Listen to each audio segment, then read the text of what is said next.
Қызылорда облысы Шиелі ауданында мен мынау Әбдиев 16-шы үйдің тұрғыны Мәлікзада Айша осындай қатты қиналып отырмын әлеуметтік жағдайдан деп мынау Светлана Жақыпова деген кісіге министрге өтініш жазған болатынмын. 2 өтініш арқылы мына айлығымызды көтеру жөнінде, сосын жаңағы жағдайымызды түзеу жөнінде, денсаулық жағы болсын, соның барлығын жаңағы жетпейді, дәрі алуға жетпейді, тамақ алуға жетпейді, 85 мың теңге деп айлықты жазған болатынмын. Енді мен қазір мынау жазған хатыма жауап алып отырмын. Мына жерде қараңыздар. Абдулла Досқожаұлы дейді, Қанат деген кісі, мына директоры дейді департаменттің, сол республикада отырған. Мынау еңбек және халықты әлеуметтік қорғау министрлігінен келіп отыр. Мына енді айтайын дегенім, мына Абдулла Қанат деген кісіге айтайын дегенім, Абдулла Қанат мынау жаңағы департамент директоры дейді, республика бойынша әлеуметтік қорғау министрі бойынша. Сосын мына орындаушысы Балмағамбет Бейбіт Жауынбайқызы дейді. Балмағамбет Бейбіт Жауынбайқызы. Мына сіздерге айтатын бір өтінішім бар. Мынау енді сіздерге айтайын дегенім, мынау жағдай қиын болып жатыр. Мына инфляция болып жатыр. Ол мына ішкен жегенімізді мына дізіп жазыпсыздар. Мына жерде барлығы жазылған, берілген, үкіметтен ішкен жеген тізілгендердің бәрі жазылған. Бірақ бір нәрсе айтайын деп отырмын да сіздерге. Бірақ мынау қымбатшылықты жазбапсыздар да. Картоптың келісі қаншадан, пияздың келісі қаншадан, сосын мынау жаңағы еттің келісі қаншадан, соларды жазбапсыздар. Мына ішкен жегенді санап жазыпсыздар, көмір отын берген, соның бәрін санап жазыпсыздар. Енді мен айтайын дегенім, бұл жаңағы берілген нәрсе, жаңағы қазақта сөз бар, жаман бергенін айтады дейді. Ол менің сөзім емес.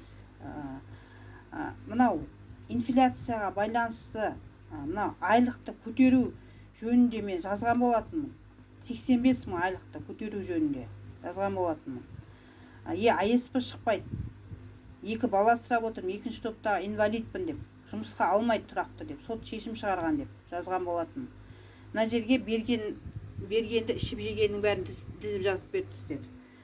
Енді айтайын дегенім, мынау сіздер мынау инфляцияны есептесеңіздер, құнсыздықты.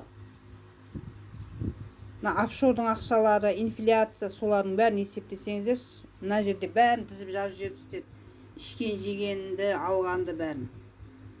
Кім ішіп жемей жатыр, кім алмай жатыр, мысал үшін. Мына жерде жазыпсыздар, мына жерде.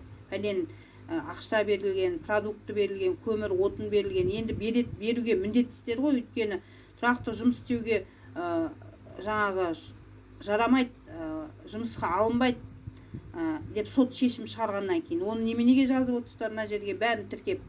Оны өзім де парақшаға беріп отырмын, мысал үшін. Мен түсінбей отырмын сіздерді.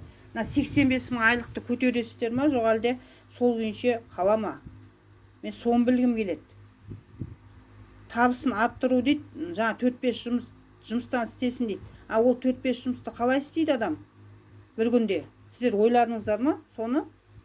Кеше мынау жаңа көше сыпыратын кісілер өлуге айналған, біреулері давлениеден құлап жатыр, өліп жатыр мысалы. Аямайсыздар ма сонда? Мынау жаңағы жергілікті жерде билік өкілдері мен жұмыс берушімін деп кердеңдеп, мысалы, адам деп есептемейді. Адам деп есептемейді. Кеше мен Назарбаева Дәулеткүл деген кісіге бардым. Мынау акиматқа барсам, бір кісілер отыр екен, үстінен жалып айтып. Задайшаны тыңда, үйіне барып тыңдасаңдаршы деп басынып сөйлеп кетіп баратыр. Мына мемлекеттік қызметшілеріңізді жөндеңіздер. Халықпен дұрыстап сөйлесін, базарда жүрген жоқ, мемлекеттік қызметкер атағы бар ол кісілердің. Қанша дегенмен. Осы мәселені мен президентке жолдаймын. Мынау Абдулла Қанат Досқожаұлы деген, сосын Балмағамбет Бейбіт Жаумбайқызы деген мынау екеуі мына министрліктен жазып жіберіпті маған хат. Енді 85 мың айлық алам, мына қоғамдық жұмыс істеймін, айлық алам. Енді бұл азаматтық жұмысқа жатады дейді негізі. Бірақ енді азаматтық жұмыс болғанмен мынау елдің үміті, елдің тірегі азаматтық болсын, жеке болсын, әйтеуір осы Қазақстанның мүддесі үшін жұмыс істеп жатырмыз ғой әйтеуір. Соған байланысты мына айлығымызды көтерсе деймін, мына 85 мың теңге қоғамдық жұмыс айлығы ештеңемізге жетпейді, субсидиялайды деп жазып жіберіпті мына жерде. Нені субсидиялайды бұл? Не жөнінде субсидия бұл мына жерде? Асылып жазылмаған, бірақ субсидияға байланысты деп жазылыпты. Сонда субсидия болғанда бұл жеке болып отыр ма, типі, мен түсінбей отырмын. Осы жағын түсіндіріп жазбаған мына министрліктің өзінде. Осы мәселе бойынша көмек беруді сұраймын.